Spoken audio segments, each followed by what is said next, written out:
60 diapositivas. Así es que vamos a procurar ser breve en cada una de ellas, si bien obviamente en caso de ser necesario tienen que interrumpir para disipar dudas en caso que lo hubiere. Bien, empecemos entonces el capítulo Patologías de muñeca y mano con una de las entidades más frecuentes en la traumatología en sí, que son las fracturas del extremo distal o de la epífisis distal del radio.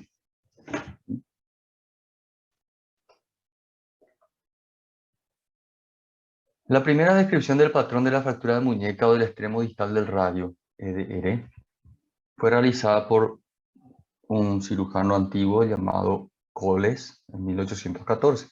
Corresponden entre el 15 al 45% de las consultas traumatológicas siendo por fracturas, ¿verdad? O sea, son una de las fracturas más frecuentes, si no la más frecuente que existe en un consultorio o urgencias traumatológicas. Y se calcula que la incidencia anual es de 53 por cada 10.000 habitantes. Estas estadísticas, lógicamente, no son realizadas en nuestros países, siendo la relación general de hombre-mujer de 1 sobre 2,3. Es decir, evidentemente hay una predilección de esta fractura en las mujeres, y eso se ve precisamente cuando en la etapa adulta mayor las mujeres presentan más casos de osteoporosis, y es una fractura muy frecuente, como veremos, en caídas de propia altura, ¿verdad? Por eso es que la mujer tiene preponderancia en la estadística. La distribución de la población es bimodal, teniendo mayor riesgo los pacientes pediátricos, en los que el 25%, pero no sé qué dice ahí, pacientes, alguien me corrige por favor, no veo porque mi pantalla tiene una mancha. La distribución de la población es bimodal, teniendo mayor riesgo los pacientes pediátricos, sí, entonces leí bien. En los que 25% de las fracturas involucran la epífisis distal del radio, y los mayores De 60 años. de 60 años, gracias, de 60 años. Bueno, por eso que le llama una población bimodal. Sube la estadística en los pacientes pediátricos y así también en los pacientes adultos mayores, ¿verdad? Que presentan un claro predominio femenino, como estuvimos diciendo, de casi 3-1 o de 4-1 quizás, depende de la población, ¿verdad? Estos últimos se caracterizan por tener mecanismos de baja energía y pertenecer al grupo de las fracturas asociadas a la osteoporosis, es precisamente lo que estábamos comentando.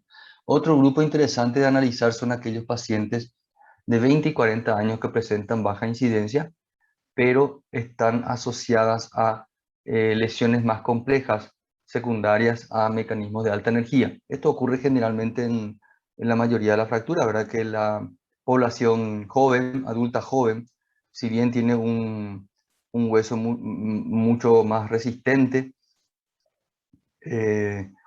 son las personas que se exponen más a los traumas de mecanismos de alta energía. Por consiguiente, generalmente las lesiones son más graves, ¿verdad? El extremo, anatomía solo para rememorar. El extremo distal del radio, que corresponde a sus últimos 4 centímetros distales, presenta una superficie articular radiocarpiana con facetas para el hueso escafoide y semilunar. Si vemos esta imagen, esta sería la faceta articular, ¿verdad? Con la superficie más cuadrada que se corresponde al semilunar, y la superficie más triangular que se corresponde al escafoides. Si es que vemos la superficie articular de distal aproximada. Está formado por un hueso esponjoso cubierto por una cortical. Volar se refiere a anterior. Volar es un término que también se usa para describir lo que está hacia adelante o anterior. Entonces, cubierto por una cortical anterior, gruesa, resistente a fuerzas de compresión, mientras que la cortical dorsal es más débil y soporta fuerzas de tensión. Las cargas se reparten en un 80% del radio y un 20% en el cúbito o la ulna, en una muñeca en posición neutra. Fíjense la anatomía. Si hacemos un corte a nivel de diáfisis, como es diferente si haríamos un corte a nivel de la epífisis, donde vamos a encontrar tejido más esponjoso. Y como estaba diciendo, la faceta posterior es mucho más débil que la faceta anterior, la cual resiste un poco más. Por eso es que generalmente las fracturas se producen con desvío posterior. Después vamos a ver eso. Historia clínica. Clásicamente, el antecedente de un paciente mayor que refiere a una caída a nivel, o sea, de propia altura sería, con apoyo de la muñeca en extensión. Cae apoyando la mano o la muñeca sobre el piso, ¿verdad? Y, como dice acá, de propia altura, ¿verdad? La caída sobre la mano genera una fuerza axial que se transmite desde los huesos del carpo contra la epífisis radial por impactación, en conjunto con un movimiento de flexión dorsal violento de la muñeca con desviación dorsal. Es decir, hace un movimiento de desviación dorsal, o sea, una flexión dorsal, y un impacto de sentido axial, que se transmite desde el carpo hacia la diáfisis del radio, ¿verdad? En el paciente joven, este mismo mecanismo es más probable que provoque una fractura de escafoides. En un paciente adulto joven, a diferencia del adulto mayor, la fuerza de impactación transmite la energía más hacia el carpo que hacia la epífisis distal del radio. Por eso es que dice que puede provocar más frecuentemente en el adulto joven una fractura del escafoides. Dependiendo de la calidad del hueso y de la energía involucrada, lógicamente, pueden coexistir una gran variedad de lesiones, desde esguinces, fracturas simples, complejas, o inclusive luxaciones o fracturas luxaciones de la articulación radiocarpiana. El cuadro clínico característico es, como dijimos, un paciente adulto mayor, generalmente mayor de 60 años. Esto no quiere decir, lógicamente, que los pacientes jóvenes o más jóvenes que 60 no puedan tenerlo, sino que son más expuestos los mayores de 60 años por una debilidad ósea que ya está aplicada a esa edad. Antecedentes de caída de espalda, es decir, cae hacia atrás, apoyando las manos, soportando todo el peso del cuerpo, con la mano extendida contra el suelo, como dice. Hay dolor intenso en la muñeca, aumento de volumen, puede haber alteraciones de la coloración como equimosis, y presenta deformidades características que son las que nos muestra en la figura 2 y 3. Fíjense, en general los desvíos son posterior, es decir, hacia la cara dorsal de la mano. Generalmente es así, los desvíos son posteriores. Eso no quiere decir que no puedan ser anteriores. El mecanismo es a la inversa nada más, porque uno generalmente se apoya por la mano cuando cae, entonces el impacto hace que el desvío sea en general posterior, ¿verdad? En la radiografía lateral se puede ver un desplazamiento dorsal de la epífisis radial. Esto se traduce clínicamente con una deformidad llamada endorso de tenedor. Es una deformidad dorsal, es lo que estábamos viendo en esta imagen. Es una deformidad con desvío posterior llamada endorso de tenedor. En la visión anteroposterior, después vamos a ver las radiografías, hay una desviación radial en la región epifisiaria, carpo y mano clínicamente descrita con desviación en bayoneta. Si nosotros vemos, hay un desvío que está hacia radial, es decir, hacia el pulgar, ¿verdad? Con un desvío llamado en bayoneta, que nos muestra esta imagen B, como tiene un desvío como una forma de una bayoneta, por eso es. Esto sería una radiografía, una representación radiográfica vista lateral, como hay un desvío dorsal, y una vista anteroposterior, donde vemos un desvío lateral o radial. Hay también una impactación de la epífisis radial sobre la metáfisis, es decir, hay una impactación, o sea, un acortamiento, perdón, ahí. Generalmente este fragmento se acorta. Radiológicamente se observa una línea radio-opaca de mayor densidad a nivel de la fractura. Clínicamente se aprecia una prominencia anormal del extremo distal de la ulna por acortamiento de la longitud del radio. Es el radio en su extremo distal el que se acorta. Por consiguiente, acá como se ve clínicamente el cúbito parecería como que queda más largo, ¿verdad? Y es evidente, es obvio lo que pasa, ¿verdad? El cúbito se queda más largo por una impactación del radio en su extremidad distal. También el paciente presenta obviamente una impotencia funcional, ya sea por la deformidad misma, por la falta de mecánica y por el dolor mismo, ¿verdad? Siempre hay que evaluar la parte neurovascular. En este caso, el nervio mediano es el que se encuentra más anatómicamente en relación a la zona de fractura, por lo que es lo que primero tenemos que evaluar, aparte también de la vascularización como la arteria radial y también la arteria cubital. De hecho que tenemos que evaluar el llenado capilar para poder saber también si tenemos alguna alteración vascular sobre todo.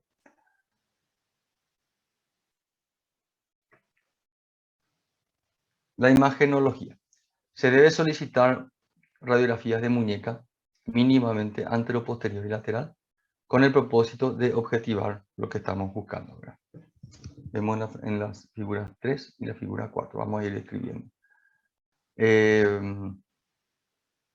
Ustedes pueden ir siguiendo con el libro que tiene las mismas imágenes. Así que va a ser de repente más fácil seguir con las imágenes del libro. ¿Qué es lo que se ve en la radiografía? Se ve así como ya estuvimos describiendo, una desviación dorsal y radial. Sí, en la incidencia lateral vamos a ver un desvío dorsal y en la incidencia anteroposterior vamos a ver un desvío radial o lateral. Una magnitud de la impactación de la epífisis sobre la metáfisis, es decir, hay un acortamiento. Podemos describir en la radiografía el carácter de la fractura, es decir, cómo es el trazo de fractura, si es un trazo transverso simple, si es un trazo con minutos, es decir, si hay muchos fragmentos, si hay un compromiso, o sea, hay un compromiso intraarticular, es decir, si el trazo de fractura interesa la superficie donde se articula con el carpo, si hay existencia de lesiones asociadas, como por ejemplo una luxación semilunar, una fractura del escafoide o algún otro tipo de fractura vecina, ¿verdad? Siempre se debe realizar las siguientes mediciones. En la figura 10.3 vamos a observar estas mediciones. Si pueden ir siguiendo en el libro. En primer lugar, hay un ángulo o índice frontal o coronal normal de 22 a 24 grados hacia la ulna. Se refiere a este ángulo. Más o menos 22 a 24 grados hay un ángulo entre la superficie del radio y la horizontal. Normalmente también hay un índice, un ángulo sagital de 10 a 12 grados. Si nosotros vemos en la radiografía lateral, tiene una angulación de 10 a 12 grados. Eso sería lo normal.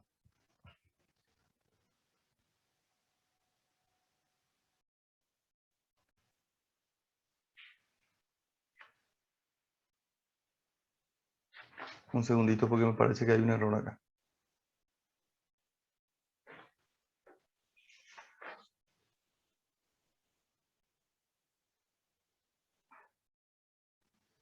Ya.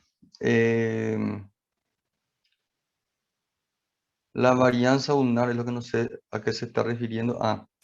Hay una variación ulnar de más o menos 2 milímetros, es decir, la extremidad superficial de la ulna siempre es un poquito más corta que el inicio de la superficie articular del radio. A eso se refiere la varianza ulnar. Y por último, la altura radial. Si nosotros comparamos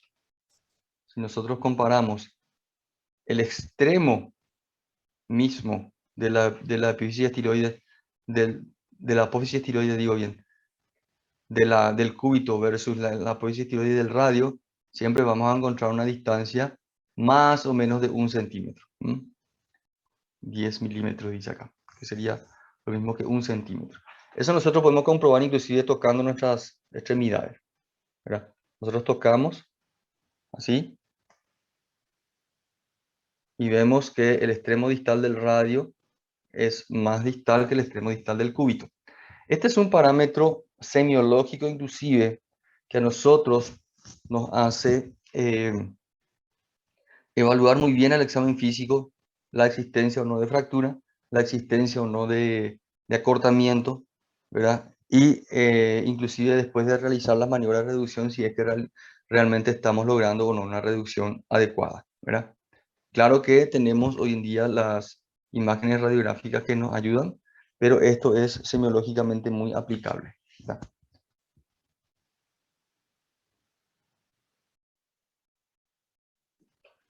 Tratamiento. Siempre se debe intentar una reducción cerrada.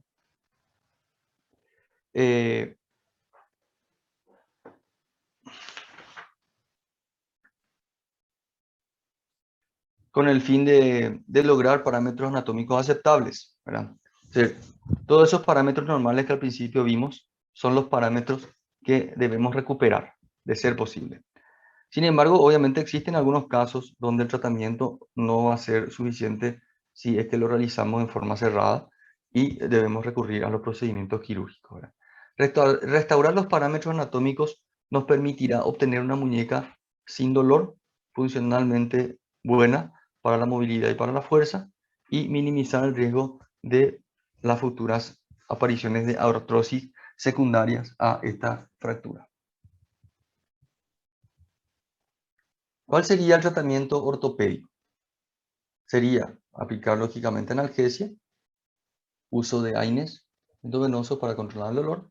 También se puede agregar anestesia intrafocal, se puede infiltrar anestesia en el foco de fractura. Mismo si vamos o no a realizar una reducción, se puede aplicar eso le calma bastante. Más aún si vamos a realizar alguna maniobra de reducción. La reducción se hace mediante una tracción y contratracción, es decir, alguien estira el brazo y el operador va a estirar del pulgar, tracción y contratracción. Deben considerarse las tres principales desviaciones presentes que dijimos, que son el acortamiento o impactación, el desvío dorsal y el desvío radial. Eso es lo que generalmente ocurre. Entonces, ¿cómo se realiza la maniobra? Tracción y contratracción, corrigiendo el desvío radial en este caso y corrigiendo el desvío dorsal también. Entonces, repito, el A nos muestra la tracción mantenida y controlada para desimpactar los fragmentos. El B nos muestra la hiperflexión para reducir la desviación dorsal. Y por último, la desviación ulnar que se hace para corregir esa desviación radial que tenía la muñeca. ¿Bien? Entonces, primero la tracción y contratracción por medio del ayudante acá. Desviación hacia volar, hacia anterior sería. Y por último, desviación hacia cubital, para corregir. Hoy en día estas maniobras son más fáciles cuando se realizan bajo pantalla de radioscopio, porque ellas nos están permitiendo, lógicamente, a saber en qué posición le estamos dejando al trazo fracturado, ¿verdad?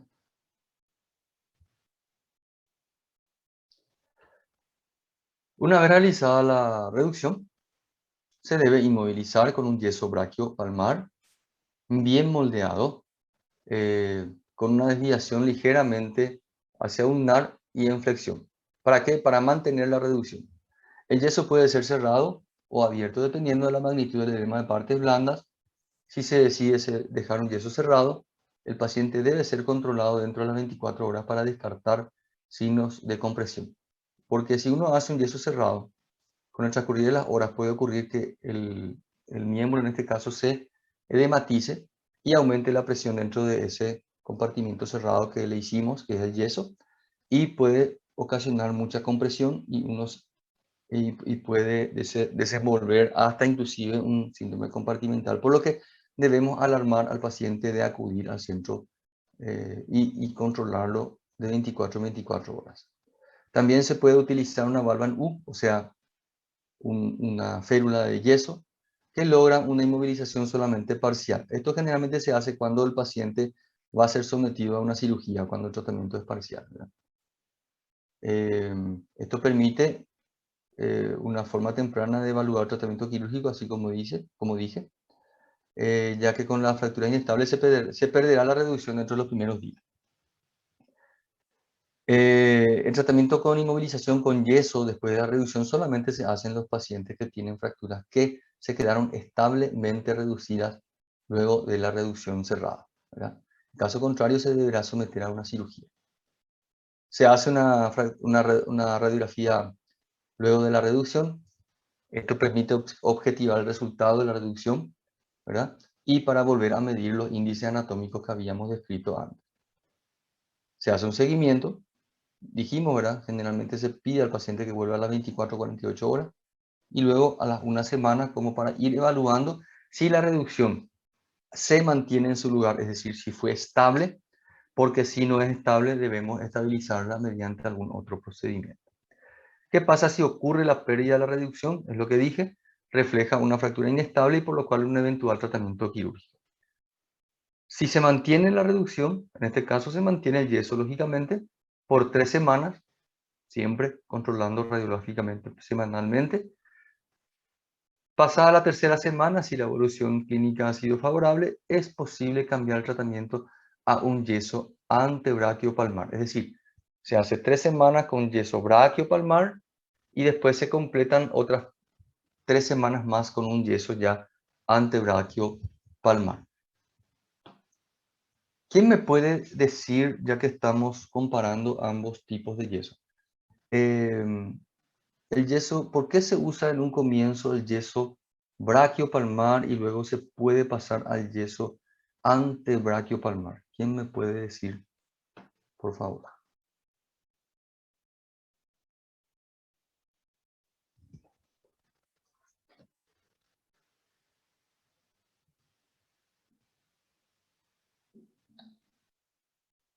No se peleen para responder, no les entiendo si hablan todos juntos. Poderia Sí, ser porque para movilizar menos el brazo, para, no sé. sí, pero el braquiopalmar lo que hace es inmovilizar el codo, ¿verdad? ¿Y por qué yo quiero inmovilizar el codo en un comienzo de tratamiento? Por conta de la articulación con radio, que poderia movilizar el radio también. ¿Cuál es el movimiento que yo quiero impedir ahí?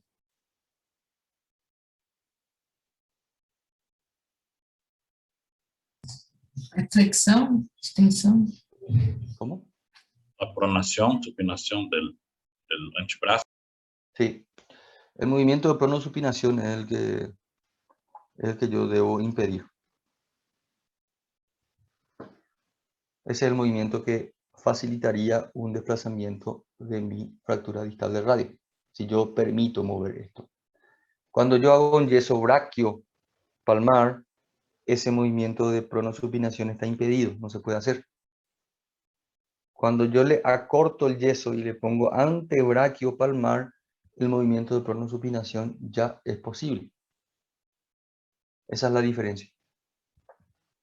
Por eso los pacientes preguntan, ¿y por qué si mi fractura es acá, me haces un yeso tan largo hasta acá? ¿Por qué no me haces hasta acá nomás?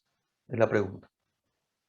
Siempre preguntan eso. Haceme corto, por favor. No, no te puedo hacer corto. Por lo menos durante 3 semanas no te puedo hacer corto. Porque yo tengo que impedir, y eso les digo a ustedes, no les digo al paciente. Yo debo impedir el movimiento de pronosupinación porque ese movimiento me va a hacer desplazar mi fractura en caso que sea en un comienzo estable, eso le va a desestabilizar y le va a desplazar nuevamente. Entonces el yeso largo se usa, el yeso braquiopalmar se usa para impedir el movimiento de pronosupinación. ¿Entendido? Por eso que después se puede cambiar. Cuando la fractura ya formó un callo blando, ya está más estable, la cicatrización del hueso ya está mejor, entonces se cambia a un yeso corto para que el paciente ya comience a hacer la flexoextensión del codo, para que su codo no se quede tan rígido, para que comience a hacer la movilización y ya permita también hacer la pronosupinación para comenzar cierta movilidad del codo sobre todo.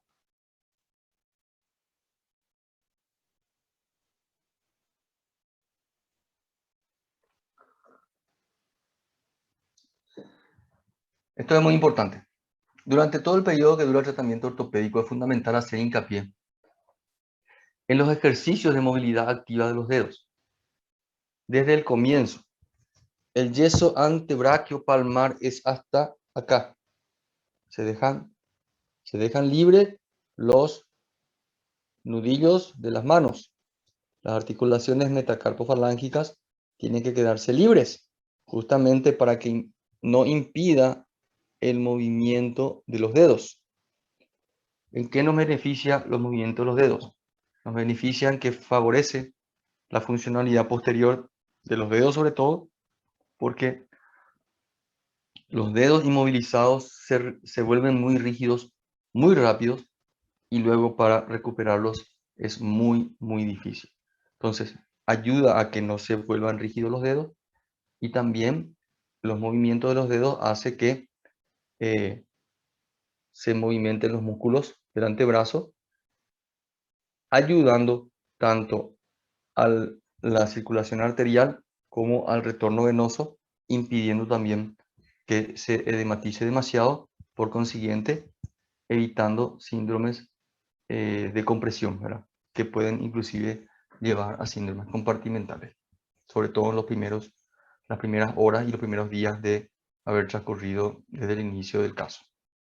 Pero entonces, el yeso se hace braquio, palmar, palmar, ¿ah? Hasta acá, no cubriendo las articulaciones metacarpofalángicas, porque eso impide los movimientos de los dedos.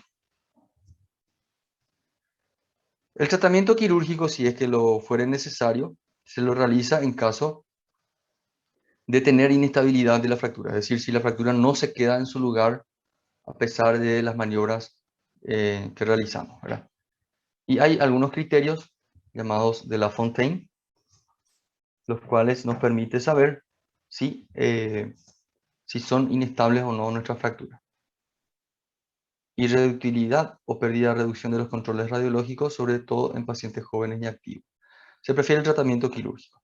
Otra posible indicación son aquellas fracturas intraarticulares con escalones, porque las fracturas intraarticulares en general de cualquier articulación debemos dejar anatómicamente bien reducidas, ¿verdad? Porque o si no ocasionan síndromes artrósicos. Se permite hasta 2 milímetros de separación, ¿verdad? Como dije, porque aumenta la posibilidad de una artrosis precoz. Existen distintos sistemas de reducción y de ostosíntesis, es decir, diferentes tipos de maneras de fijar la fractura. La reducción abierta con fijación de placas y tornillos, el fijador externo y abordajes limitados con agujas de Kirchner, que son los clavitos que conocemos, ¿verdad? Estos son los criterios de Lafontaine, los cuales nos indican a que debemos realizar el tratamiento quirúrgico para corregir la fractura. Cuando el índice sagital está mayor a 20 grados, cuando hay una conminución de la pared posterior, cuando hay un escalón articular o compromiso articular, le dijimos, cuando hay concomitantemente una fractura de la ulna. ¿Por qué? Porque eso inestabiliza mi fractura del radio también. La edad mayor de 60 años es un criterio, y si nosotros tenemos 3 o más criterios de estos 5, entonces hay una altísima posibilidad de inestabilidad. Por consiguiente, nuestro tratamiento ortopédico nos sirve para mantener nuestra fractura y tenemos que recurrir al tratamiento quirúrgico. A eso se refiere. ¿Cuáles pueden ser las complicaciones de este tipo de fractura? Síndrome del túnel carpiano por compresión del nervio radial, por aumento de la presión del espacio del túnel del carpo, ¿verdad? Cuando hay un edema compresivo dentro del yeso, que es lo que dijimos, que puede ocasionar inclusive un síndrome compartimental y posteriormente una contractura de Bowman. Las complicaciones precoces, pasado una cierta cantidad de horas, pueden ser la rigidez secundaria al edema y las lesiones tendinosas postquirúrgicas. Esto ya se refiere a las lesiones de la cirugía, ¿verdad? Lesiones tardías pueden ser síndrome de dolor regional, que son una enfermedad de SUDEP. Eso es un síndrome que se produce por una compresión de los nervios simpáticos parasimpáticos. Artrosis en caso de no dejar bien reducida la articulación. Y también puede haber una consolidación viciosa, es decir, se consolida el hueso, pero se consolida en una forma no anatómica y no funcional.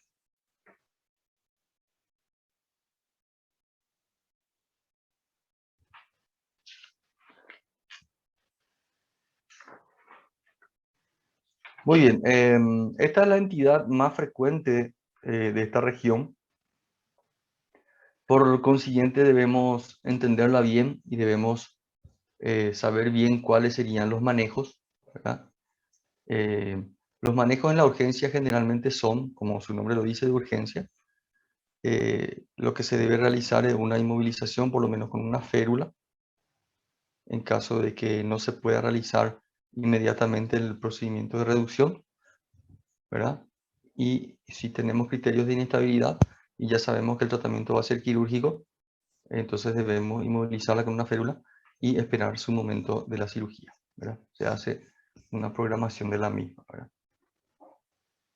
Bien, si no tienen ninguna pregunta de esta entidad, de esta fractura, entonces podemos pasar a la siguiente, que es la fractura del escafoide, que viene muy bien como para poder comparar con la fractura de radio distal.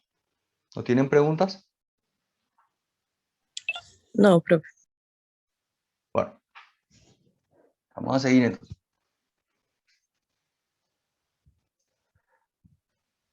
La fractura del escafoide escarpiano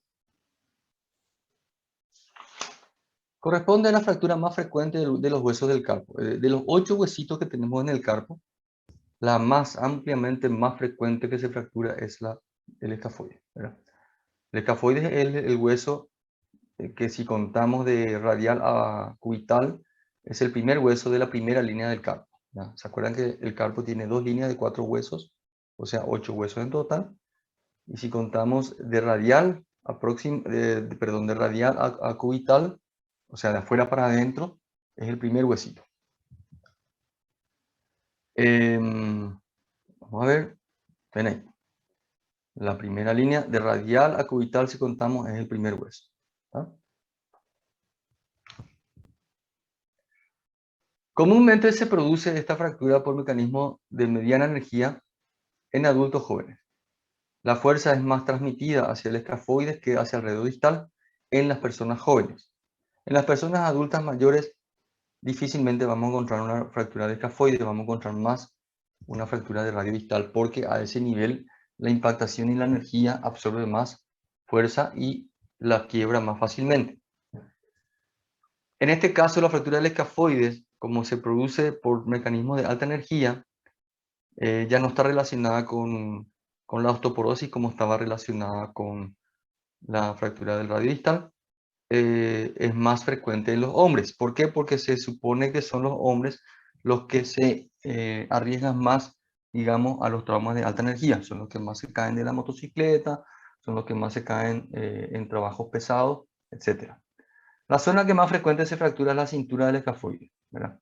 El escafoide nosotros podemos dividir en 3 tercios, proximal, medio y distal, y en el medio es donde más se fractura, es lo que quiere decir, ¿verdad? En la primera consulta, estas fracturas pueden pasar desapercibidas y ser confundidas con un esguince de muñeca. Las fracturas de escafoides no siempre se ven en las radiografías, no siempre se ven en las primeras radiografías hechas, sobre todo si las radiografías son mal encaminadas, es decir, son mal solicitadas por el médico. Voy a ir diciendo eso. La historia más clásica es la de un hombre joven, cuyo mecanismo de una caída con la muñeca extendida, mano empuñada durante una práctica deportiva. Cae con el puño acá. O también se puede caer acá, así o así, ¿verdad? Generalmente una práctica deportiva violenta o una caída de motocicleta o un accidente de tránsito. Al examen físico se debe buscar signos dolorosos sugerentes a una fractura del escafoides, ¿verdad? Siempre hay que hacer un examen físico antes de pedir o de solicitar las radiografías, porque nos hará la diferencia el pedido radiográfico que hagamos para poder descubrir una fractura de escafoides versus una fractura de radio distal. Entonces, se hace al examen físico una compresión axial del pulgar, así, porque el pulgar va a hacer una compresión sobre el escafoide y eso va a provocar dolor. También se puede apretar en la tabaquera anatómica, ¿verdad? O el tubérculo del escafoide, que está acá. ¿Se acuerdan de la tabaquera anatómica? Aquí. Ahí es donde se hace una compresión y es donde despierta dolor. Y también se hace un desvío radial de la muñeca y eso también provoca dolor. Eso hay que hacer el examen físico. Completando el examen físico de la muñeca siempre hay que palpar el dorso de la extremidad distal del radio para ver cuál duele más, el radio o el escafoide. Entonces, ¿por qué eso es importante? Porque a partir de allí nosotros vamos a solicitar radiografías para encontrar fracturas de radio distal o radiografías para encontrar fracturas del escafoide. Son diferentes. Ese sería el mecanismo, ¿verdad? Como hay una compresión axial del radio sobre el escafoides. Bueno, ¿cómo que solicitamos entonces la radiografía? Frente a la sospecha, se debe solicitar radiografías propiamente de escafoide. Pero para solicitar esto, tenemos que sospechar primero o tener como diagnóstico presuntivo una fractura de escafoide. Obviamente, para eso ya hicimos el examen físico previo, el cual, repito, nos indujo a pensar en una fractura de escafoide. ¿Cuáles serían las incidencias a pedir en este caso? Se pide en la AP lateral, como pedimos también en la radiografía solicitada para descubrir la fractura de radio distal, pero también en este caso pedimos una oblicua y una anteroposterior con desvío cubital de la mano. Esta es una AP, esta sería una radiografía AP, ¿verdad? Pero con desvío cubital. ¿Por qué? Porque él hace abrir el espacio del escafoide y separa la fractura y ahí se visualiza mejor. Y la radiografía oblicua se hace poniendo el paciente en esta posición sobre la placa. Entonces ahí hace una oblicuidad de la imagen, ¿verdad? Entonces el radiólogo se encarga de hacer AP y lateral, en las cuales generalmente no vamos a ver fractura de escafoide, y también hacemos con desvío cubital y oblicua. ¿Está? Esas son las 4 incidencias, si bien estas 2 últimas son las que nos van a demostrar realmente la existencia o no de una fractura de escafoide. Mismo así, se puede escapar visualmente la fractura de escafoides porque a veces en las primeras imágenes no se llegan a visualizar. Por eso es que cuando sospechamos una fractura de escafoides, mismo si no la descubrimos, debemos, como dice acá en la primera consulta, hasta un 25% de las fracturas no se visualizarán en la radiografía simple. Por lo tanto, este estudio debe ser repetido. Yo repetiría a los 7 días, no tanto como 10 a 14 días, porque ya se visualizará mejor y durante este periodo se debe mantener inmovilizada la muñeca con un yeso anterior palmar, incluyendo inmovilizando el pulgar, es decir, se inmoviliza el pulgar y hasta el codo, ¿verdad? Otra posibilidad es completar la imagen con una tomografía o resonancia, pero es algo un poco más rebuscado, ¿verdad? Si la sospecha nada más es el diagnóstico nada más es sospechado, no estamos aún teniendo la certificación del diagnóstico. La tasa de detección es similar para estos 2 últimos exámenes en un 95%. Es decir, que es mucho mejor nada más inmovilizar, esperar y volver a repetir la radiografía en caso que yo no descubra en mi primera radiografía la fractura de escafoide, ¿verdad? Pero si nosotros hacemos las incidencias correctas, es decir, la radiografía oblicua y la radiografía anteroposterior con desvío cubital de la mano, mayor porcentaje vamos a tener de descubrimiento de la fractura del escafoide en la primera radiografía.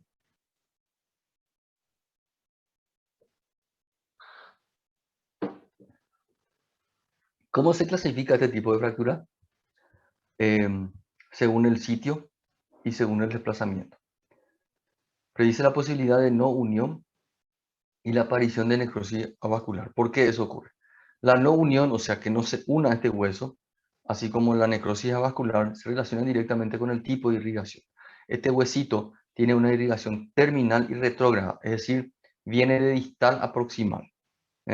Entonces, hay mayor riesgo de que se produzca la necrosis vascular cuanto más proximal esté la fractura, porque más proximalmente vamos a tener ya arteritas que son terminales, por consiguiente, si ellas se rompen, ya no llegará la irrigación por medio de las colaterales. Por eso es que las complicaciones como la no unión o la necrosis avascular se producen en un mayor porcentaje, como dice acá, en las fracturas que son del tercio proximal, en un 70 a 100% prácticamente, ¿verdad? A eso se refiere. Aquí nos muestran más o menos cómo se irriga ese huesito. Ven ahí cómo la arteria nutricia entra distalmente y se dirige hacia proximal. Entonces, si nosotros dividimos el hueso en 3/3 y tenemos fracturas que son distales, medias o proximales, las fracturas más graves serían las proximales, porque son las que más tienden a sufrir ese tipo de desvascularización y por consiguiente la necrosis avascular. El tratamiento ortopédico, el que generalmente se realiza, ¿verdad? En el cual cuando tenemos fracturas no desplazadas, se inmoviliza con un yeso antebrachiopalmar, incluyendo el pulgar. Como dije, el pulgar también se inmoviliza porque el movimiento del pulgar hace que se pueda movilizar y crea inestabilidad en el huesito. Se pueda movilizar el escafoide, que es el hueso en cuestión, ¿verdad? La duración del periodo de inmovilización está determinada por la presencia de signos radiológicos de consolidación ósea y ausencia de signos clínicos dolorosos. O sea, por eso que dice que hay que movilizar por un periodo de 2 a 3 meses, o sea, 8 a 12 semanas. Es un hueso que requiere una larga inmovilización, como ven, un tratamiento largo. Generalmente el paciente no cumple, el paciente opta por retirarse el yeso antes de tiempo, porque de hecho que es un tratamiento largo, ¿verdad? Y ellos necesitan la mano para trabajar. Entonces ellos a veces juzgan que deben retirarse el yeso para volver a trabajar y no se dan cuenta que en el futuro van a tener más problemas. Si existen dudas, se pueden complementar con estudios tomográficos como en cualquier fractura. El tratamiento quirúrgico está indicado cuando hay un desplazamiento mayor de 1 milímetro, hay fracturas del polo proximal, porque eso dijimos que tiende más a necrosar, hay grandes angulaciones, o sea, queda angulado el hueso, o hay fracturas asociadas a inestabilidad carpiana, ¿verdad? Es decir, puede que haya otra fractura de otro hueso del carpo o alguna otra fractura a nivel del radio distal, por ejemplo. En ese caso sí se insiste en realizar el tratamiento quirúrgico. ¿Cuáles son las complicaciones que pueden aparecer después de este tipo de fractura? Ya dijimos, la mala unión o la no unión, el retardo de consolidación, la pseudoartrosis, que ya cuando no se unió y debemos revascularizar ese huesito para volver a estimular la unión. Cuando necrosa, es decir, los macrófagos terminan comiendo la parte que está necrosada, desaparece el pedazo de hueso, y las artrosis que aparecen después por consecuencia de este tipo de fractura.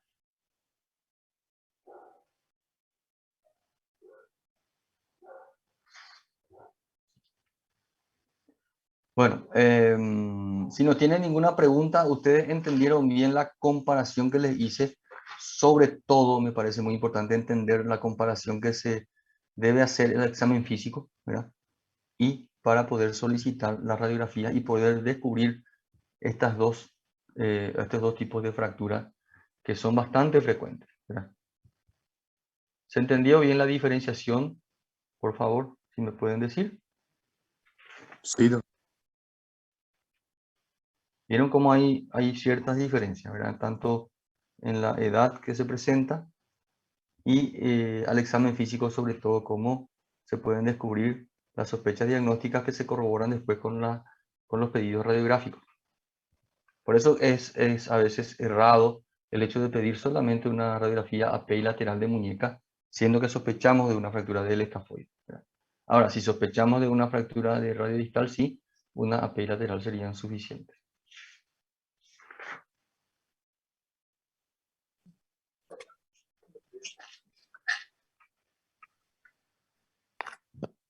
Muy bien, podemos tener 5 minutos de break, de descanso. Y no sé dónde está mi listo. Sí, profe. Bueno, tenemos 10 minutitos, 5 minutitos, volvemos a las 10 en punto. Bien. Ok, gracias. Esto.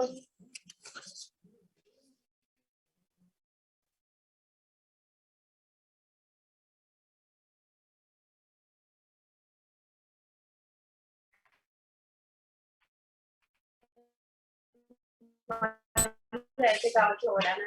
No dejaba yendo. ¿Tú sabes que ese water no está para eso?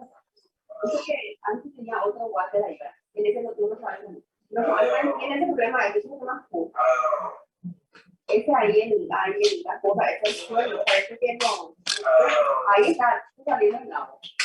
Y de los antes, pero solo que baja un poquito. Y eso está mojado. Yo te voy a pedir. Antes era no, ¿verdad?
Estamos de vuelta.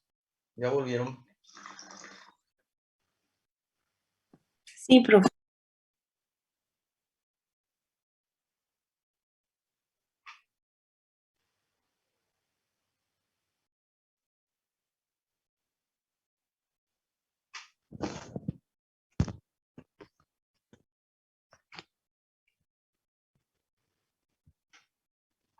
¿Puedo comenzar o están todavía afuera?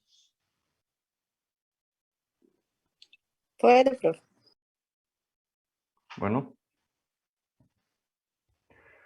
Continuamos entonces el capítulo con las fracturas de los metacarpianos.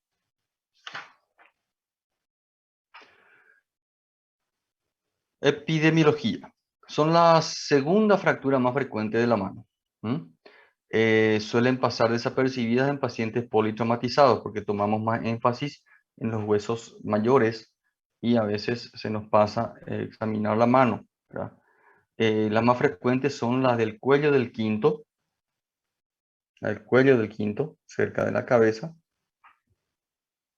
o también llamada fractura del boxeador. La historia clínica. El mecanismo indirecto es el más frecuente. Profe, Hay un... tá sem la diapositiva. ¿Ah? ¿No se ve? Acá sim, doutor. Acá sí também. Ah, ahora sí, ahora sí. Ya. Entonces, el mecanismo generalmente es indirecto por un golpe axial, en este sentido, ¿verdad? Con la mano empuñada, pero también puede ser secundaria a traumatismos directos, como contusiones, aplastamientos sobre todo, ¿verdad? Pero en general es aquel paciente que da un soco, por eso se llama la fractura del boxeador. Se presenta con dolor, aumento de volumen, en algunos casos deformidad evidente. Es importante descartar la presencia de clinodactilia, es decir, que se refleja ahí una rotación, ¿verdad? Para ello nosotros tenemos que examinar de esta manera la mano, así como muestra la imagen, y todas las líneas imaginarias deben converger en el centro de la muñeca, en la cara anterior, ¿verdad? Si eso no ocurre así, entonces quiere decir, si uno de los dedos apunta hacia afuera de esa línea, quiere decir que hay un desplazamiento rotacional del metacarpo, lo cual debe ser corregido, ¿verdad? Como nos muestra esta imagen ahí. Bien. La radiografía, la que se pide generalmente es la AP, acompañada de una oblicua, porque una lateral no nos va a ayudar en nada porque ahí se van a superponer todos los metacarpos, uno encima del otro, los 5 metacarpos se van a superponer en la imagen y nosotros no vamos a saber cuál es el que está lesionado en caso de tener una lesión, ¿verdad? Entonces se pide una AP y una oblicua. No es una incidencia de 90 grados de diferencia, pero por lo menos nos demuestra en dos incidencias diferentes como para poder evaluar o no la presencia de alguna fractura y por consiguiente algún desplazamiento del hueso.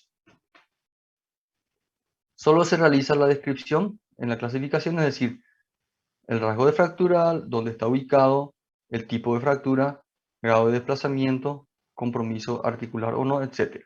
Solamente se realiza una descripción entonces de la fractura, no hay una clasificación propiamente, ¿verdad? ¿Cuál sería el tratamiento?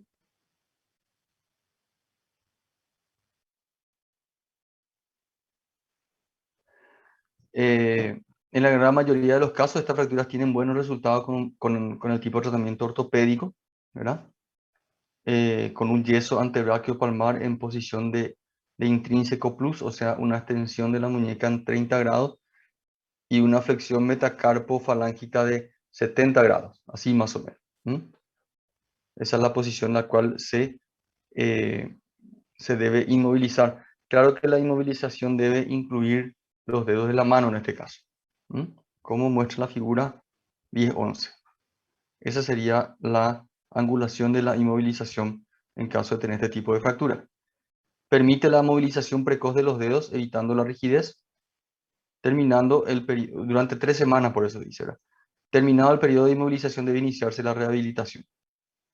Es un periodo más corto para evitar que los dedos también queden más rígidos, ¿verdad? La deformidad tolerable son acortamientos menores a 2 a 5 milímetros, ya que cada 2 milímetros de acortamiento de un metacarpiano habrá pérdida de extensión de 7 grados. Es decir, se pierde la extensión si hay un acortamiento del metacarpiano. Si las angulaciones del cuello son del índice y medio menor a 20 grados, del anular menor a 40 y del meñique menor a 60, porque ellos son los que tienen más funcionalidad en cuanto a los movimientos finos de la mano, ¿verdad? Ahí está la figura nuevamente de la inmovilización. En este caso, lo que él hizo fue inmovilizar hacia la extensión, pero no hacia la flexión. Deja flexionar un poquito los dedos, pero no deja extenderlo. ¿Mm? El tratamiento quirúrgico se realiza cuando las fracturas son irreductibles, con parámetros que no están tolerados, que no son tolerables, como vimos en la imagen anterior. Cuando hay una fractura expuesta, sí también es tratamiento quirúrgico. Cuando hay fracturas múltiples de varios metacarpos. Cuando hay una fractura de comprometimiento articular con más del 25% del compromiso de una de las superficies articulares. O también cuando hay más de 1 milímetro de escalón en la superficie articular en el trazo, ¿verdad? Todos son criterios entonces para llevar al tratamiento quirúrgico. Se hace una mención especial cuando algunas fracturas clásicas cuando son del cuello del quinto metacarpiano, porque es la más frecuente en este tipo, en esta región. Es la fractura del metacarpiano más frecuente, como dice, es el mecanismo habitual es un golpe de puño y se produce un desplazamiento del fragmento distal del quinto metacarpiano hacia palmar. Se utiliza la maniobra de jazz para reducir y luego se inmoviliza según lo mencionado anteriormente. Es decir, se puede inmovilizar en forma ortopédica o bien se puede requerir a un tratamiento quirúrgico, ¿verdad? Un tipo especial. Otro tipo especial de fracturas son la fractura de Bennett y la fractura de Rolando. La fractura de Bennett corresponde a la fractura intraarticular de rasgo único a nivel de la base del primer metacarpiano. Si nosotros comparamos una fractura que está fuera de la articulación, comparamos con una fractura de Bennett, fíjense, un trazo único, pero produce una luxación también, ¿verdad? El tratamiento de esto es quirúrgico, o sea, se debe reducir y fijar con pinos de Kirchner. La fractura de Rolando es también de tratamiento quirúrgico, ¿verdad? Pero el rasgo de fractura aquí ya es doble o tiene más de un trazo, no es solo de un trazo como la de Bennett. La de Rolando es de mayor complejidad, digamos, en el trazo de fractura. Ambos tratamiento quirúrgico. Pasamos al esguince interfalángico, también es una entidad bastante frecuente. Todos los que hacemos actividades con la mano alguna vez tuvimos una lesión de esguince de las articulaciones interfalángicas. La lesión ligamentosa más frecuente de la mano es la lesión interfalángica. Generalmente es de la proximal, la IFP, la interfalángica proximal. La estabilidad está dada por la placa volar, que es un ligamento que está hacia anterior, volar por eso dice, y los dos ligamentos colaterales como muestra acá. La placa volar y los ligamentos colaterales. Cuando ellos se lesionan es cuando se produce entonces el esguince de la IFP. Generalmente se presentan personas jóvenes con actividades deportivas, trabajadores manuales. El cuadro incluye historia de compresión axial con hiperextensión o desviación medio lateral de la articulación. El paciente consulta por dolor, aumento de volumen local. Los esguinces y luxaciones en general se dan en plano antero-posterior y no en el lateral, como muestra la figura 10-14, del plano antero-posterior entonces. Si el dolor lo permite, se puede examinar al paciente realizando pequeños movimientos de varovalgo, buscando algún signo de inestabilidad, clasificándose las lesiones en 3 grados. O sea, un varovalgo para evaluar si está sin estabilidad, si hay una laxitud anormal ante la presión o si está definitivamente inestable. Entonces ahí uno evalúa el tipo de inestabilidad, qué es lo que se pide como estudio radiográfico, una radiografía AP y lateral. También se puede pedir oblicuas para descartar lesiones óseas concomitantes. Y, como dijimos, los signos indirectos de inestabilidad. Por ejemplo, ver el signo de la V que denota la subluxación de la IFP hacia dorsal. Eso implica que la placa volar está totalmente dañada y que hace una luxación posterior de la interfalángica media sobre la proximal. ¿Cómo se trata? Dependiendo si las lesiones son estables o inestables. En el caso de las lesiones estables, consiste en inmovilizar por una semana con una férula de embarrilamiento con el dedo adyacente. Se puede hacer lo que se llama una sindactilia, que es inmovilizar con el dedo vecino, digamos, ¿verdad? Y luego comenzar una actividad, una movilización activa y precoz de acuerdo a la tolerancia del paciente. Cuanto antes posible se deben movilizar los dedos para evitar rigideces, como dice acá. En el caso de existir inestabilidad articular, es recomendable derivar a un especialista para poder hacerlo el tratamiento quirúrgico.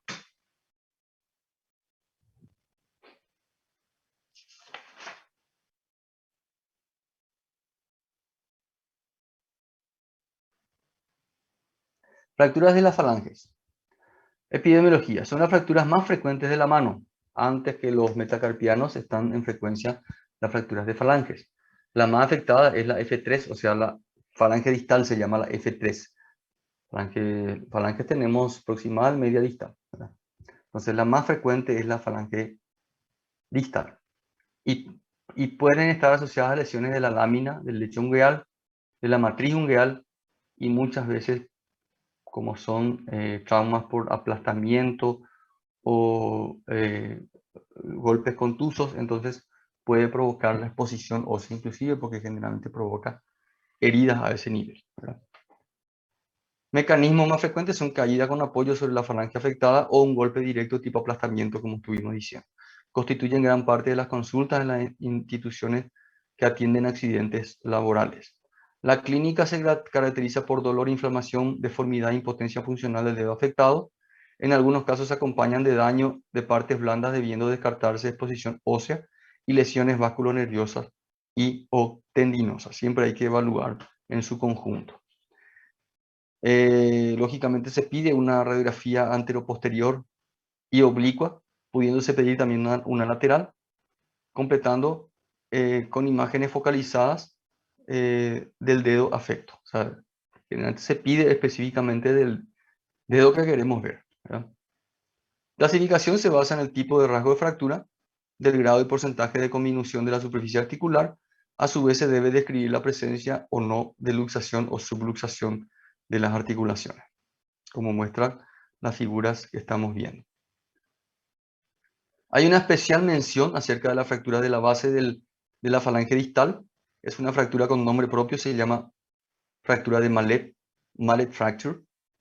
Se produce por una compresión axial, un trauma axial. Esto se puede producir también en los jugadores de vóley cuando reciben impacto de la pelota axialmente sobre el dedo. Se produce por una compresión axial, como dije, en la interfalángica proximal en extensión.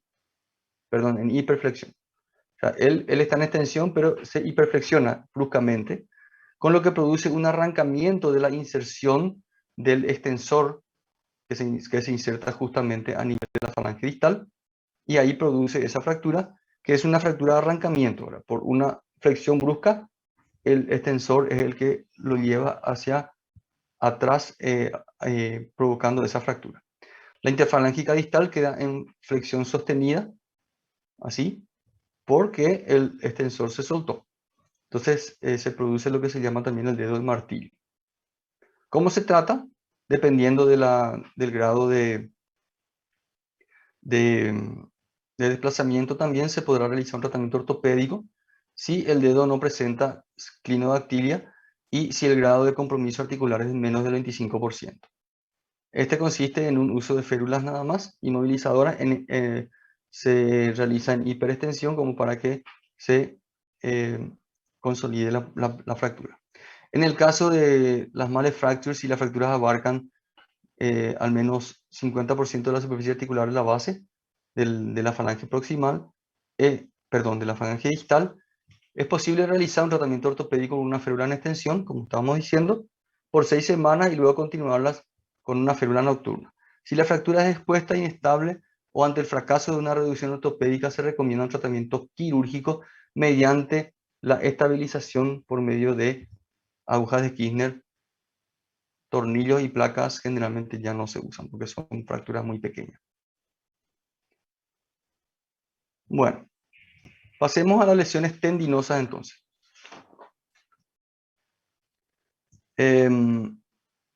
Corresponden al 1% de las lesiones de la mano. Sus secuelas funcionales pueden ser importantes, ya que los tendones de la mano hacen los movimientos finos de flexo-extensión. En general se produce por heridas cortopunzantes o también puede ser por aplastamientos o accidentes laborales. ¿Cómo es que podemos resumir la anatomía de los flexores? Son dos, uno superficial y uno profundo. A nivel de la mano, como su nombre indica, el tendón superficial viaja de superficial al profundo. A nivel de la base de los dedos, ambos tendones se introducen en el túnel osteofibroso con varios refuerzos llamados poleas anulares. ¿Ven? Esas son los colores azules, son las poleas, que son las que, digamos, mantienen al tendón adosado a la estructura ósea, ¿verdad? Al avanzar en el túnel, a nivel de la falange proximal, los tendones se entrecruzan, así, ¿verdad? A nivel del quiasma de Camper, este sería el quiasma de Camper, pasando a estar dorsal o profundo del tendón superficial. El superficial se hace profundo y el profundo se hace superficial, porque el superficial es el que se inserta más proximalmente y el profundo se inserta más distalmente. Por eso el superficial se hace profundo y el profundo se hace superficial de esta manera. A nivel más o menos de la falange proximal ocurre eso, a este nivel, el entrecruzamiento. La historia clínica se resume así: lo más frecuente es encontrar heridas cortantes o contusio cortantes. El examen aislado del flexor profundo se realiza fijando la mano, con una mano, la falange proximal, ¿sí? Y media, el dedo comprometido del paciente, y se le solicita que flexione la falange distal.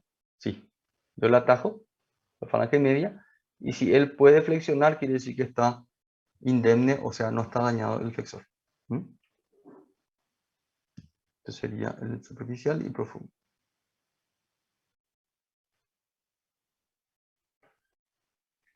El diagnóstico es clínico. El diagnóstico por imágenes no nos sirve, ya que son tejidos blandos, salvo que exista la necesidad de certificar la existencia o no por medio de estudios ecográficos, ¿verdad? Pero en realidad el examen físico es lo que nos demuestra la existencia o no de las lesiones de los tendones, en este caso flexores.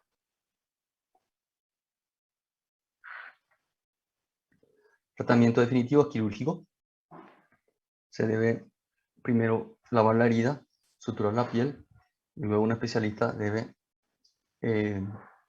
buscar los extremos de los tendones como para poder unirlos nuevamente mediante suturas especiales.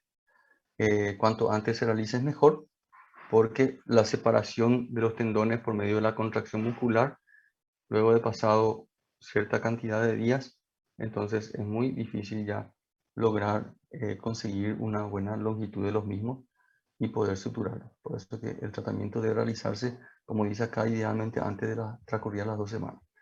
Nos apuramos bastante para hacer este tipo de tratamiento. Generalmente hacemos los primeros días. Los extensores, no hay demasiada diferencia en cuanto a la historia clínica, ¿verdad? En especial, dijimos así como dijimos la fractura Mallet, cuando el tendón extensor abulsiona a la falange distal, también puede ocurrir que sin fracturar la falange distal, él se lesione a nivel del tendón mismo, ¿verdad? Por el mismo mecanismo de hiperflexión que hemos descrito en la fractura de Mallet, ¿verdad?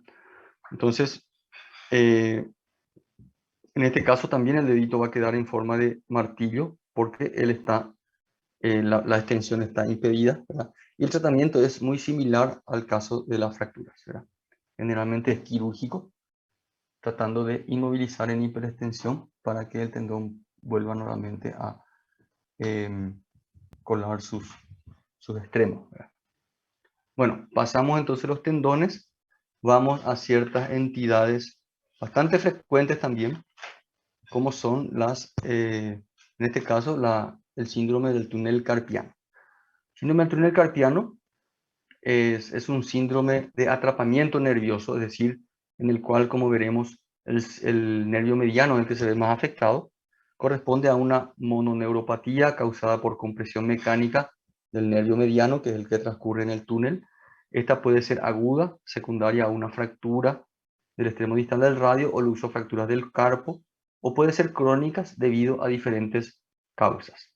Se caracteriza por presentar sintomatología mixta, tanto motor como sensitiva, provocado por un aumento de presión en el túnel carpiano, compartimiento inextensible formado por el hueso del carpo y ligamento carpiano transverso de la muñeca. Si nosotros vemos una rememoración anatómica, vemos como el túnel del carpo está formado por el ligamento anular del carpo y los huesos propiamente del carpo, ¿verdad?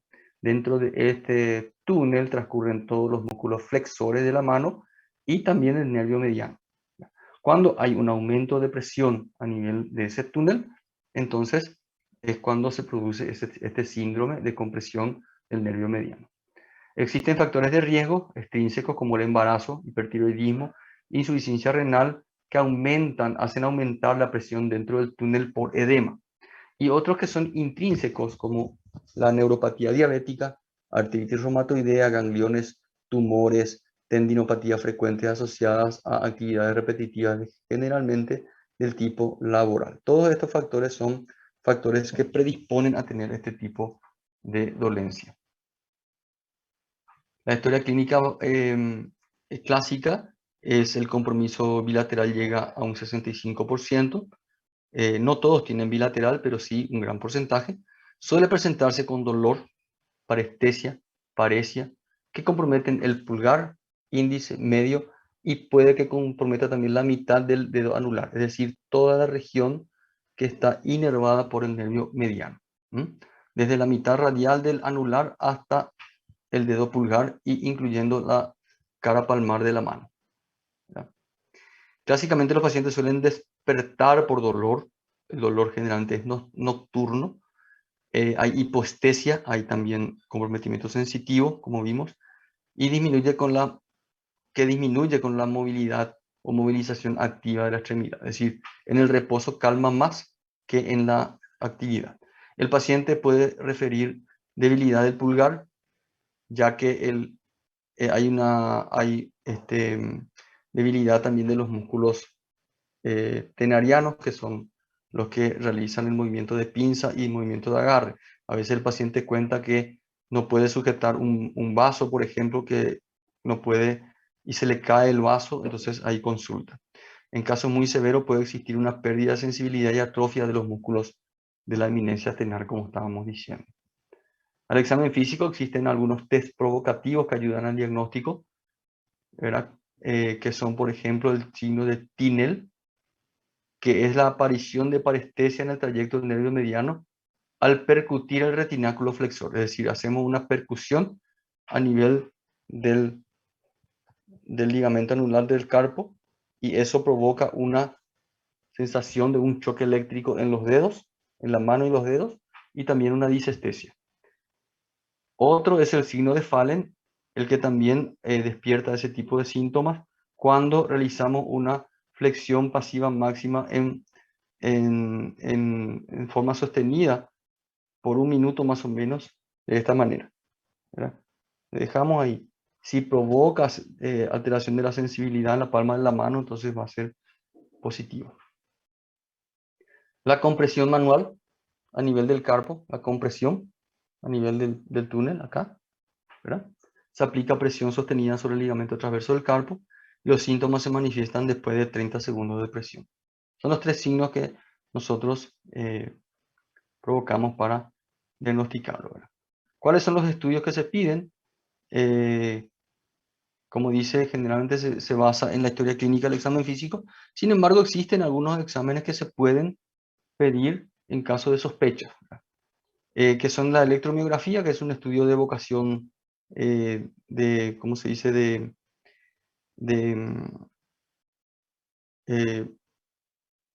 emisiones eléctricas, ¿verdad? Que se desplazan a través de los nervios y ellos se detectan en un sistema como para ver la transmisibilidad de ese nervio. También los estudios ecográficos hoy día también se están realizando bastante, sobre todo cuando hay que corroborar si no hay una concomitante lesión o un edema peritendinoso o alguna otra lesión que esté provocando ese síndrome del túnel carpiano, ¿verdad? El tratamiento médico se hace mediante el uso de ortesis, que generalmente se usa nocturnamente.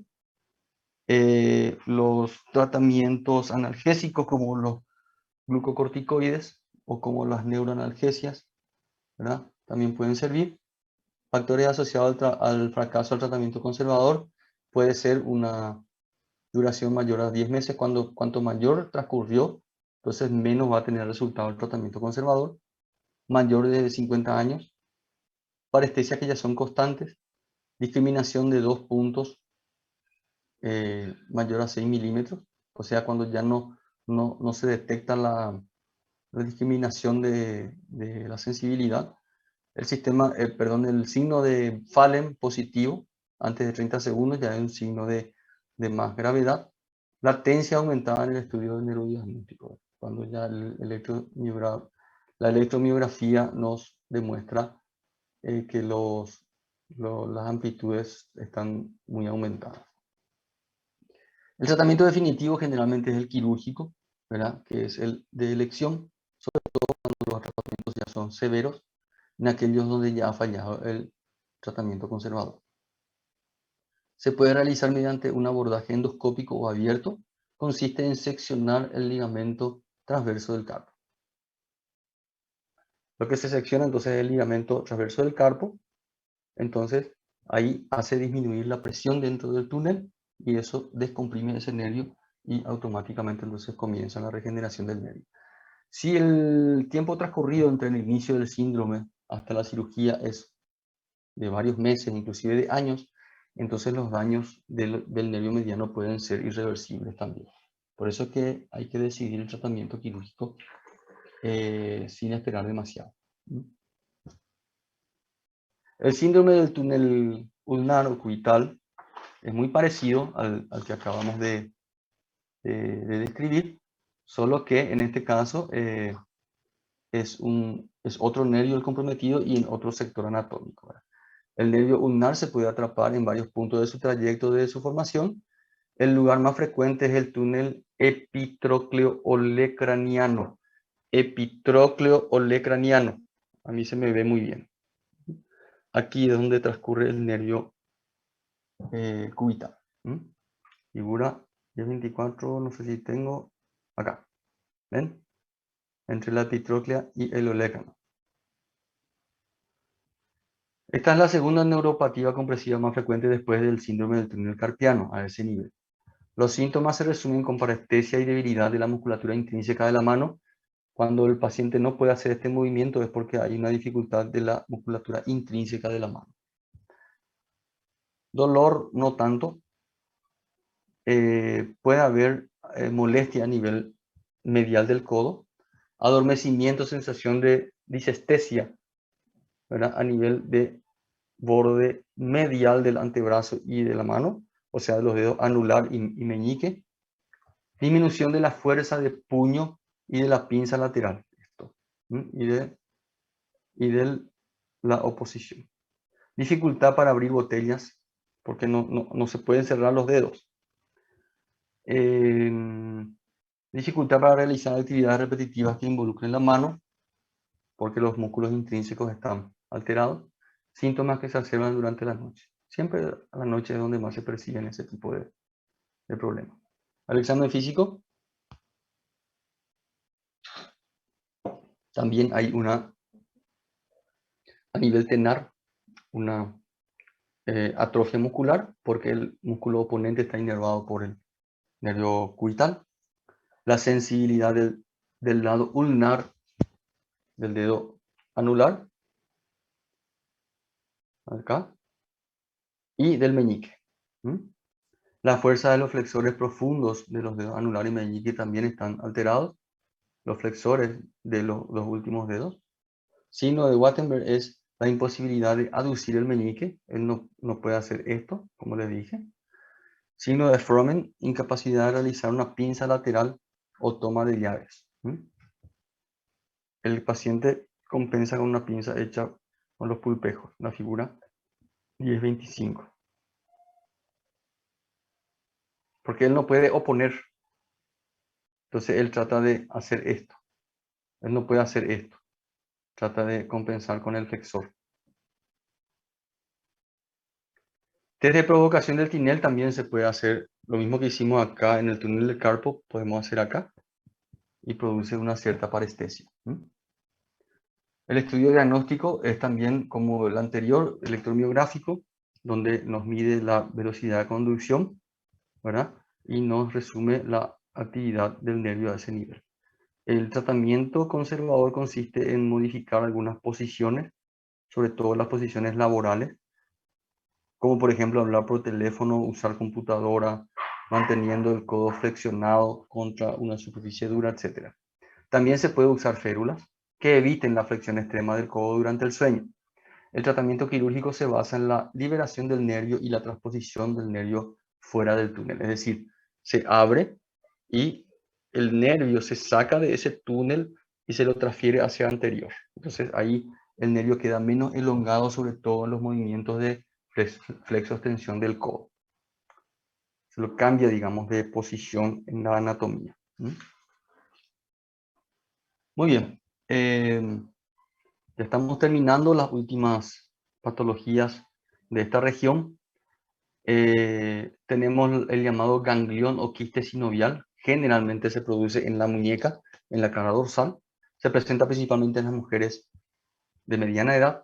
En general, el motivo de consulta es por la deformidad que aparenta como un tumor, ¿verdad? O sea, es un tumor de hecho. Solo un pequeño porcentaje presenta una limitación funcional. Generalmente no duele, pero ellos consultan porque se les apareció una montañita en su muñeca. Los gangliones de la muñeca son tumores benignos que no se malignizan. La causa aún no está esclarecida, sin embargo, en 10% de los casos se asocian a algún traumatismo o microtraumatismo repetitivo. También existen quistes dependientes de la vaina de los tendones, que son los llamados quistes mucosos asociados a procesos artrósicos de las articulaciones interfalángicas.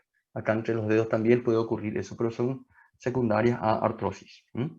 El diagnóstico es clínico, pero la ecografía de partes blandas puede ayudar a definir el tamaño y las relaciones anatómicas. Hasta un 50% de los gangliones pueden desaparecer en forma espontánea, por lo que la observación puede ser una adecuada conducta terapéutica. Otras alternativas de tratamiento son la aspiración con o sin instilación de corticoides con una tasa de recidiva muy alta. Yo particularmente no hago las infiltraciones debido a que tienden a recidivar muy frecuentemente.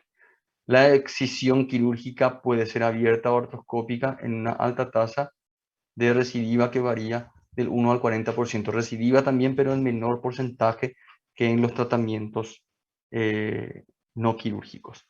Por lo anteriormente expuesto, el tratamiento de elección no es un tema resuelto, dice, porque igual recidiva muchas veces. Entonces, es de mucha controversia.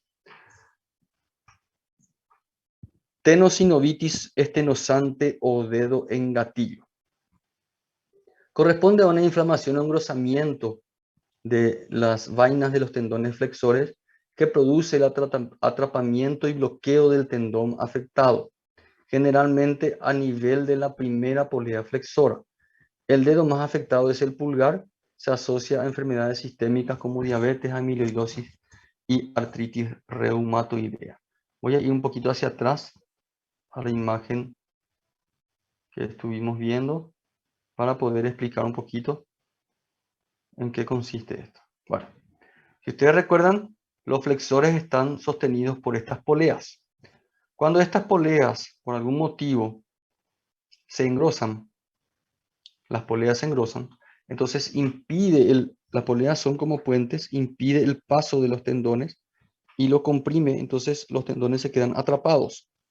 Por eso que el paciente a veces flexiona y no puede más volver a extender y tiene que, con esfuerzo, ¡puff!, hace para destrancar nuevamente esa polea, ¿verdad? Él flexiona, se le queda trancado y luego con un movimiento brusco y generalmente doloroso es que el paciente vuelve a su posición normal, ¿verdad? Entonces, el diagnóstico es clínico porque existe dolor, bloqueo a la flexoextensión, como dije, pudiendo existir un nódulo, a veces se palpa inclusive un nódulo palpable a nivel de la polea que está afecta, es doloroso también a ese nivel. Y el tratamiento consiste con medidas conservadoras entre las que se encuentran cambios de hábitos, férulas, antiinflamatorios no esteroideos. Cuando estas medidas no dan resultado, las alternativas son infiltración con corticoides y hasta se puede recurrir a la cirugía, ¿verdad? Se infiltran con corticoides a nivel de la polea, eso muchas veces afloja la polea y lo torna nuevamente móvil a ese tendón. Mal pronóstico es cuando hay fracaso ya de la infiltración, ¿verdad? Y ya se recurre entonces por tal motivo al tratamiento quirúrgico que consiste en cortar la polea y liberar ese tendón. Por último, la tenosinovitis, o llamada también enfermedad de Kervine, ¿verdad?, corresponde a una inflamación estenosante de la tenosinovial del extensor corto y el abductor del pulgar. Estos músculos que están acá, ¿verdad? Estos músculos, perdón, estos tendones, quiero decir. La etiología está asociada a microtraumas generalmente. Puede haber anormalidades anatómicas, enfermedades inflamatorias como las reumatológicas, ¿verdad? Y estado en que se produce edema, como también el embarazo y la lactancia, ¿verdad? Hace doler por edema dentro de la vaina tendinosa. Su clínica se caracteriza por dolor de comienzo insidioso. Al principio es un dolor tolerable, va aumentando en la zona radial de la muñeca, ¿verdad? Acá en esta zona. Con un aumento de la sensibilidad a la palpación de los tendones, que se va exacerbando mediante las maniobras de ulnarización. Cuando yo trato de extender, de elongar el tendón, ¿verdad?, haciendo una ulnarización, o sea, moviendo en flexión el pulgar, hago una distensión de ese tendón y eso despierta dolor. Ese se llama el signo de Finkelstein, justamente. Se le pide al paciente que presione su pulgar y se le hace un desvío cubital de la mano, entonces elonga ese tendón y despierta dolor. Signo característico de Finkelstein que nos demuestra la existencia de una tenosinovitis de Kervine. El diagnóstico diferencial más importante en pacientes mayores sería la artrosis de la articulación trapecio-carpiana, ¿verdad? Pero en cuyo caso tenemos que solicitar una radiografía y descartarla. Pero en general, esto como se produce en pacientes jóvenes que están en etapa laboralmente activa, entonces es un poco difícil de confundirla con una artrosis carpometacarpiana en este caso, ¿no? ¿De qué se trata el tratamiento? Generalmente con primero una pequeña inmovilización, uso de analgésicos, pero en el caso que esto fracase, ya se pueden hacer infiltraciones de corticoides con un buen resultado en un gran porcentaje ya. El tratamiento quirúrgico se deja como última opción y consiste en realizar la liberación del tendón. Se abre y se libera ese tendón como para que se desaparezca esa dolencia. Bien, señores, hasta aquí hemos llegado con el capítulo de El capítulo 10 que incluye las patologías de la muñeca y de la mano. Yo sé que hay un gran número de patologías acá y que de repente pueden confundirlas, pero deberían de fijar todas estas cantidad de informaciones mediante una buena lectura, que no deben dejar pasar mucho tiempo para poder fijar y poder acordarse todo lo que estuvimos, o todo lo que yo por lo menos estuve exponiendo en esta clase, ¿verdad? Por favor, necesito saber si tienen alguna duda, si hay algo que no entendieron, así yo puedo repetir. No, profe. Tranquilo, profe. Bueno, el doctor Diego me dijo que iba a estar presente y no fue así. Yo no tengo la lista, así que no les puedo llamar. ¿Cuántos están? Buen día, doctor. Buenos días, Sí. doctores. ¿Cómo están? Ah, acá está el doctor. Aquí Justo me que iba a pude hablar mal de unir vos, a... menos mal. Menos mal. me pude conectar a los 45, por suerte. Ahí ya hice ya un print de pantalla sobre los que estaban presentes, entonces, de acuerdo a eso, nomás voy a llenar la lista posteriormente. Que no se preocupen por eso. Yo ya le quería poner ausente a todo, doctor. ¿Por qué es así? ¿Y está bien? Si no participaron, No, nadie participó, nadie me preguntó nadie. nada. Yo realmente no sé si estuvieron o no presentes, pero los nombres aparecen ahí, pero no me Acá consta. sí, doctor. ¿Cómo? Estamos acá, sí. Ah, sí, ¿será? Sí, Estamos, creo que, Sí, profe, la sí. atención toda. Com certeza, profe. creo que suena a multitud. Se despertaron, parece. Sí, ahí se despertaron cuando le dije que quería ponerle ausente a todo. Perfecto. Doctor, hemos desarrollado el capítulo 10 de patologías de muñeca y mano. Es un capítulo un poco denso en el sentido que